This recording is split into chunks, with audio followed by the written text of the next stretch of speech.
Assalamualaikum warahmatullahi wabarakatuh. Selamat pagi anak-anak, gimana kabarnya hari ini? Sehat semua? Alhamdulillah sehat. Sebelum memulai pembelajaran kita pada hari ini, marilah kita berdoa terlebih dahulu. Semoga ilmu yang kita dapatkan bermanfaat. Berdoa mulai. Berdoa selesai. Hari ini ada yang tidak hadir. Ibu absen terlebih dahulu ya. Kelas 7A Ahmad Fauzi hadir ya? Hadir. Diana hadir. Rima hadir. Rosita hadir. Wildan hadir. Zakaria hadir. Alhamdulillah hari ini hadir semuanya dalam keadaan sehat walafiat. Amin. Ya, pada hari ini kita dalam pelajaran fikih tentunya kita akan belajar pada bab yang pertama, yaitu sucikanlah lahir batinmu, gapailah cinta Tuhanmu. Pada bab ini kita akan belajar mengenai pengertian toharoh, macam-macam hadas dan najis, macam-macam air, dan cara bersuci. Pada hari ini kita cukup belajar pengertian toharoh dan juga apa itu hadas dan najis saja terlebih dahulu. Ya, bisa dilihat ya pada layar yang ibu tampilkan. Setelah mempelajari materi ini, diharapkan kalian mampu mengetahui apa itu toharoh dan juga apa itu hadas dan najis, dan mampu membedakan ya antara hadas dan najis. Langsung saja yang pertama, mengenai pengertian toharoh. Ada yang tahu apa itu toharoh, anak-anak? Ya, toharoh artinya bersuci, atau dalam istilah toharoh artinya bersuci, atau dalam istilah artinya suatu kegiatan bersuci dari hadas dan najis, sehingga seseorang diperbolehkan untuk beribadah yang dituntut harus dalam keadaan suci. Kegiatan bersuci itu tadi kan ada bisa bersuci dari hadas ataupun bersuci dari najis. Nah, nanti akan ibu jelaskan lagi mengenai bersuci dari hadas dan juga najis. Ya. Dalil-dalil yang menganjurkan kita untuk bersuci, salah satunya adalah Quran surat Al-Baqarah ayat 222 yang bunyinya A'udzubillahi minasyaitonirrajim. Bismillahirrahmanirrahim. Innallaha yuhibbut tawwabin wa yuhibbul mutatahhirin. Artinya, sesungguhnya Allah menyukai orang-orang yang bertaubat dan orang-orang yang mensucikan diri. Quran surat Al-Baqarah ayat 222. Nah, dari ayat tersebut dapat kita ketahui keutamaan dari bersuci itu sendiri, yaitu kita lebih disukai oleh Allah. Jadi lebih baik kita selalu dalam keadaan suci ya anak-anak. Selanjutnya mengenai hadas dan najis. Kita bahas najis terlebih dahulu. Najis artinya apa? Najis artinya kotor. Dan menurut istilah, najis adalah suatu benda yang kotor yang mencegah sahnya mengerjakan suatu ibadah yang dituntut harus dalam keadaan suci. Suatu benda kotor. Misalnya ini ya, saya misalkan suatu benda kotor yang mencegah sahnya dalam melaksanakan ibadah. Itu misalnya baju kita terkena kotoran atau tai burung. Jadi baju kita ini najis karena ada benda kotor, dan benda kotor ini tidak boleh digunakan untuk ibadah sholat misalnya. Jadi baju kita ini harus dicuci terlebih dahulu hingga hilang kotorannya, tai burung itu tadi, dan bisa untuk digunakan untuk beribadah. Misalnya gitu ya. Najis ini dikelompokkan dalam berapa macam, ada yang tahu? Ya Diana? Ya, ke dalam 3 macam. yaitu najis mukhafafah, najis mughaladah, dan juga najis mutawasitoh. Najis mukhafafah artinya najis ringan, najis mutawasitoh najis sedang, najis mughaladah najis berat. Yang pertama dulu, najis mukhafafah, najis ringan. Najis ringan ini cuma ada satu macamnya, yaitu air seni bayi laki-laki yang belum berusia 2 tahun dan belum makan apapun selain air susu ibunya. Ini dihukumi najis ringan. Kenapa dihukumi najis ringan? Karena cara mensucikannya itu ringan atau mudah sekali. Cukup dipercikan air kepada permukaan yang terkena najis itu tadi, si bayi laki-laki tadi, lalu najis tersebut sudah hilang hukum najisnya. Jadi sudah tidak najis lagi, alias bisa digunakan untuk beribadah, tempat beribadah misalnya. Yang kedua yaitu najis mutawasitoh atau najis sedang, yang tergolong ke dalam najis sedang yaitu seperti bangkai binatang darat, lalu darah, nanah, mutahan, kotoran manusia ataupun hewan, dan yang selanjutnya khomer atau arak. Najis tengah ini, najis mutawasitoh ini masih dikelompokkan lagi ke dalam 2 jenis. Yang pertama najis hukmiyah, yang kedua najis ainiyah. Yang pertama dulu najis hukmiyah. Najis hukmiyah ini najis yang ada tapi tidak nampak wujudnya, baunya, dan juga rasanya, tapi sebenarnya ada. Seperti misalnya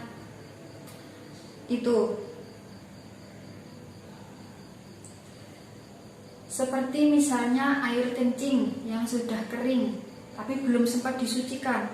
Ini kan sudah hilang, baunya hilang, udah kering juga, berarti kan udah gak kelihatan bentuk najisnya, tapi ini masih najis karena belum disucikan. Nah, maka dari itu namanya najis hukmiyah, ada tapi tidak nampak. Cara mensucikan najis hukmiyah yaitu cukup dengan mengalirkan air pada benda atau permukaan yang terkena najis tadi hingga bersih, ya, biar hilang najisnya. Lalu yang najis ainiyah, ain kan artinya mata atau penglihatan. Jadi najis ainiyah ini masih dapat kita lihat wujudnya, rasa dan juga baunya masih bisa kita lihat. Seperti yang saya misalkan tadi, seperti tai burung yang menempel pada pakaian misalnya, berarti pakaian kita ini tidak boleh digunakan untuk sholat karena masih ada najis ainiyahnya. Gimana cara mensucikan najis ainiyah? Yaitu dengan cara menghilangkan dulu benda najisnya, lalu kita bersihkan menggunakan air bersih hingga suci. Ya, jadi bedanya itu najis ainiyah itu yang kelihatan, kalau najis hukmiyah itu najis yang sudah tidak kelihatan atau bekas najis ainiyah yang sudah hilang zatnya, ya. Yang ketiga yaitu najis mughaladah atau najis berat. Najis berat ini hanya bersumber dari anjing dan juga babi, ya. Cara mensucikan najis berat yaitu dengan cara mengalirkan air sebanyak 7 kali dan salah satu basuhannya dicampur dengan tanah atau debu. Dinamakan najis berat ya karena berat. Cara mensucikannya juga berat. Yang selanjutnya kita pindah ke hadas, macam-macam hadas dan juga cara mensucikan hadas tersebut. Hadas dibagi menjadi berapa anak-anak? Iya, menjadi 2, hadas kecil dan juga hadas besar. Pertama, hadas kecil. Hadas kecil ini yaitu keadaan seseorang yang tidak suci, lalu agar suci ia harus berwudu ataupun kalau tidak ada air ia bisa tayamum. Nah, kenapa seseorang bisa terkena hadas kecil? Yang pertama karena keluar sesuatu dari 2 lubang, yaitu kubul dan dubur. Keluar apa itu? Ya, misalnya pipis, pup, ataupun kentut, ya, dan sebagainya. Lalu karena hilang akal. Hilang akal ini nggak cuma karena mabuk ya, hilang akal juga termasuk tidur. Kalau kalian tidur berarti wudhu kalian sudah batal, harus wudhu lagi kalau mau sholat ya. Selanjutnya karena persentuhan antara kulit laki-laki dan perempuan yang bukan mahramnya tanpa pembatas. Misalnya Diana ya, Diana lagi nggak apa-apa ya. Diana kulitnya kesenggol sama Ahmad, jadi wudhu mereka otomatis batal karena Ahmad dan Diana ini bukan saudara, bukan mahram, tidak ada ikatan darah. Jadi wudhu mereka menjadi batal ya. Lalu yang selanjutnya karena menyentuh kemaluan, baik kemaluan sendiri ataupun kemaluan orang lain dengan telapak tangan atau jari, itu juga bisa membatalkan wudhu dan dihukumi hadas kecil ya. Sudah, selanjutnya hadas besar. Hadas besar ini yaitu keadaan seseorang yang tidak suci, dan agar menjadi suci maka orang tersebut harus mandi, ataupun kalau tidak ada air untuk mandi, orang tersebut bisa tayamum ya. Lalu hal-hal apa saja yang menyebabkan seseorang dihukumi hadas besar ya? Yang pertama, karena bertemunya dua kelamin laki-laki dengan perempuan alias jima atau bersetubuh, baik keluar mani ataupun tidak. Ya intinya melakukan hubungan suami istri ya. Kalian masih kecil nggak paham nggak apa-apa. Lalu selanjutnya karena keluar mani, baik karena bermimpi atau sebab lain.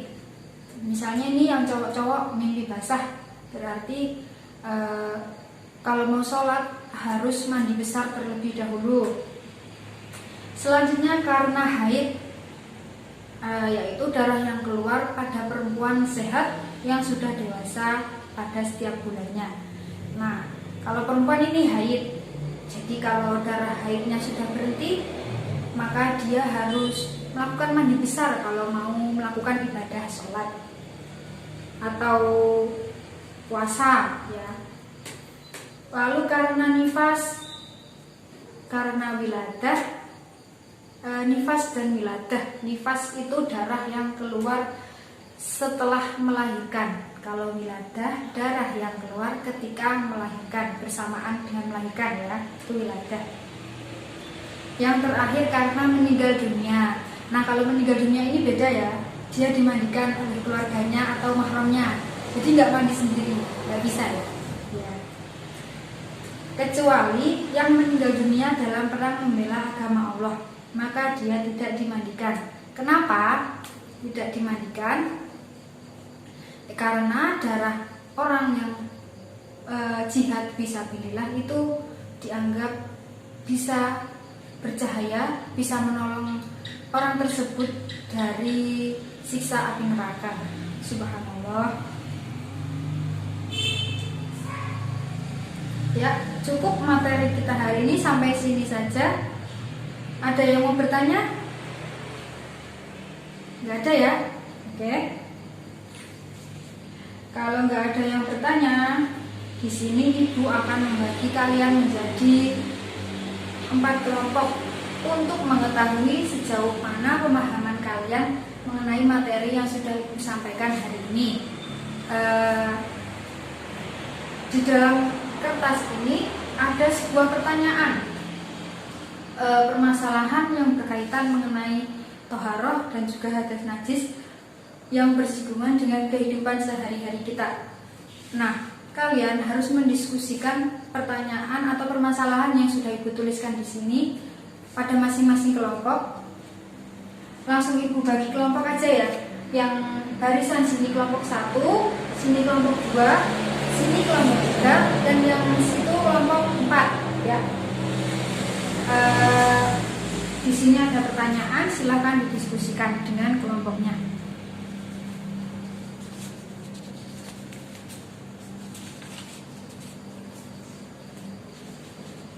Sudah ya, masing-masing kelompok mendapatkan pertanyaan dari Ibu, silakan didiskusikan. Kemudian Ibu minta setiap kelompok minggu depan maju satu anak perwakilan untuk mempresentasikan hasil diskusi kelompoknya tentang permasalahan yang Ibu berikan. Ya. Oke, karena waktu pembelajaran kita sudah mau habis, langsung saja Ibu simpulkan ya. Hari ini tadi kita membahas mengenai toharoh. Toharoh artinya bersuci. Bersuci bisa dari hadas dan juga najis. Hadas ada hadas kecil, hadas besar. Sedangkan najis ada 3, najis mughaladah, najis mutawasithah, dan najis mukhaffafah. Cara bersuci tadi ada yang berwudu, tayamum, ataupun mandi, ya. Sudah cukup materi dari Ibu. Kalau nggak ada yang bertanya, Ibu akhiri cukup sekian. Jangan lupa tugasnya ya, minggu depan maju. Ya, sudah bisa ditutup bukunya. Ya. Terima kasih atas perhatiannya hari ini. Semoga pembelajaran kita pada hari ini bermanfaat ya. Mohon maaf kalau Ibu banyak kurangnya. Terima kasih dan wassalamualaikum warahmatullahi wabarakatuh.